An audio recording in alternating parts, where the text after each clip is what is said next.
शांति ओम शांति ओम शांति ओम शांति ओम शांति ओम शांति।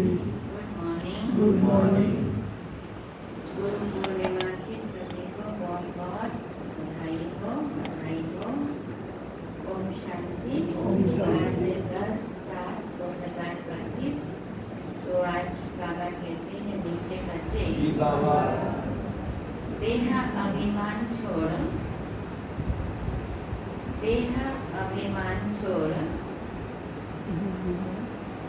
देही अभिमानी बनो। देह अभिमान छोड़ देही अभिमानी बनो। देही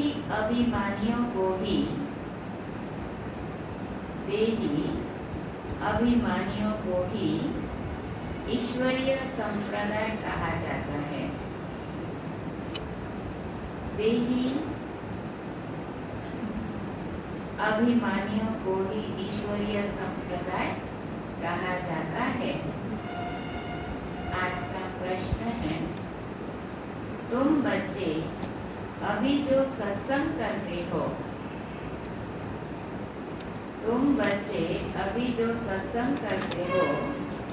यह दूसरे सत्संग से निराला है। कैसे? तुम बच्चे अभी जो सत्संग करते हो, यह दूसरे सत्संगों से निराला है। कैसे?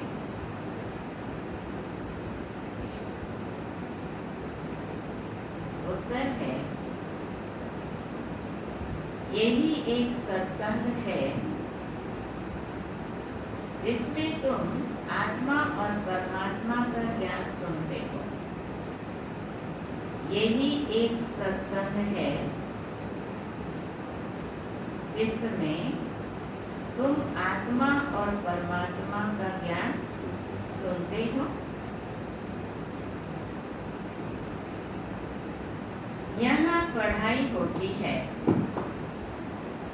यहाँ पढ़ाई होती है।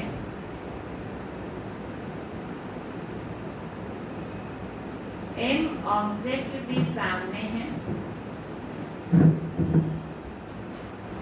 यहाँ पढ़ाई होती है, एम ऑब्जेक्ट भी सामने है। दूसरे सत्संग में न पढ़ाई होती है, दूसरे सत्संगों में न पढ़ाई होती है, न कोई एम ऑब्जेक्ट है। दूसरे सत्संगों में न कोई पढ़ाई होती है, न कोई एम ऑब्जेक्ट है। ओम शांति। ओम शांति। तो आज मीठे बाबा कहते हैं, क्या कहते हैं कि बोले थे बाबा, देहो अभिमान के छेड़े की बोलते देही अभिमानी होता है ना। तो देही अभिमानी যারা হবে তারাই কি হবে ঈশ্বরীয় সম্প্রদায়, তাই না? তো দেখুন, যখনই আমরা দেহভানে চলে আসি, যখন এখান থেকে বলি শুনে আমি নিজের কর্মজীবনে ঢুকলাম, যখনই দেহবান আসলো তখনই আমি কি হয়ে গেলাম? ঈশ্বরীয় সম্প্রদায় থেকে সরে আমি কিন্তু আসুরি সম্প্রদায় হয়ে গেলাম। যখনই মনে করলাম কি আমি তো আত্মা, তাই না? আপনার তো পিতা পরমাত্মা, আমি তো দেহ নই, আমি তো দেহি। যখনই আবার ঈশ্বরীয় সম্প্রদায়, তো ওই জন্য এই যে অসুর আর দেবতা, এই যে দেবাসুর সংগ্রাম অনবরত আমাদের চলছে। সবসময় যে আমি দেবী দেবতা হয়ে আমরা থাকতে পারছি না। আমরা যখনই কোনো সময় তো ভালো, কোনো সময় তো মন্দ ব্যবহার করছি। ওই জন্য সবসময় বাবা কি বলে, নিজেকে দেহি অভিমানী হয়ে থাকার চেষ্টা করতে হবে सब समय। प्रश्न है, तुम बच्चे अभी जो सत्संग करते हो, यह दूसरे सत्संगों से निराला है। कैसे? है ना? আমরা এই যে এখন সৎসঙ্গ করছি, এই সৎসঙ্গটা অন্যান্য যে সৎসঙ্গ রয়েছে তার থেকে আলাদা। কি করে? তো ওই সৎসঙ্গে তো কি আছে, কোনো গুরুজন সন্ত মহাত্মা বসে কি করছেন, ভাগবত কিছু গীতা কিছু জ্ঞান উপদেশ দিচ্ছেন, কিন্তু এখানে স্বয়ং পরমপিতা পরমাত্মা এসে আমাদেরকে এই জ্ঞান শোনাচ্ছেন, তাই না, দেহ থেকে देवी भगवान ज्ञान सुनाते। तो यही एक सत्संग है जिसमें तुम आत्मा और परमात्मा का ज्ञान सुनते हो। এই একটা সৎসঙ্গ যেখানে আমরা কি শুনছি, आत्मा एवं परमात्मा ज्ञान শুনছি। यहाँ पढ़ाई होती है, এখানে তোমরা এসে কীর্তন খালি হয় না, এখানে কি হয়, পড়াই হয়, তাই না, পড়াশোনা হচ্ছে।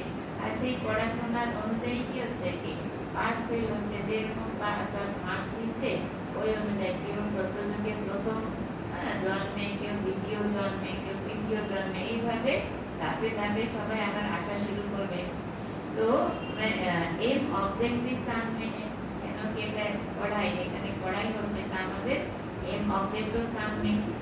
तो दूसरे सत्संग में ना पढ़ाई होती है ना कोई एम ऑब्जेक्ट, অন্যান্য সৎসঙ্গে পড়াও হয় না, পরীক্ষাও হয় না, আর কোনো এম অবজেক্টও নেই। তো আমাদের সামনে তো কি রয়েছে, আমাদের লক্ষ্য রয়েছে না।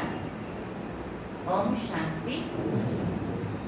रूहानी बच्चों प्रति रूहानी बात समझा रहे हैं, रूहानी बच्चे सुन रहे हैं, रूहानी बाबा समझा रहे हैं, और আমরা কি হচ্ছে, रूहानी বাচ্চারা আমরা সকলে আবার শুনছি।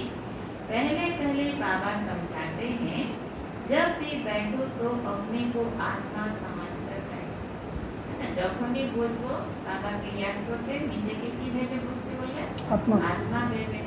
देह ना समझो, देह अभिमानियों को आसुरी संप्रदाय कहा जाता है, ना, देह अभिमानीদের কি বলা হয়, आसुरी संप्रदाय। देही अभिमानियों को ईश्वरीय संप्रदाय कहा जाता है। ईश्वर को देह है, शिव बाबा ईश्वर उन्हें तो देखो नहीं, वह सदैव आत्म अभिमानी है, वह है सुप्रीम आत्मा। शिव बाबा की ओर सुप्रीम आत्मा सभी आत्माओं का बाप है। शिव बाबा क्या है, सभी आत्माओं का बाप। परम आत्मा अर्थात ऊंचे से ऊंचा, शिव बाबा के परम है ना, सबसे के ऊंचो। मनुष्य जब ऊंच से ऊंच भगवान कहते हैं तो बुद्धि में आता है वह निराकार लिंग रूप है ना, अनेके যখন উঁচু থেকে উঁচু বলা হয় তখন বুদ্ধিতে আসে কি, তিনি নিরাকার লিঙ্গ রূপ। निराकार लिंग की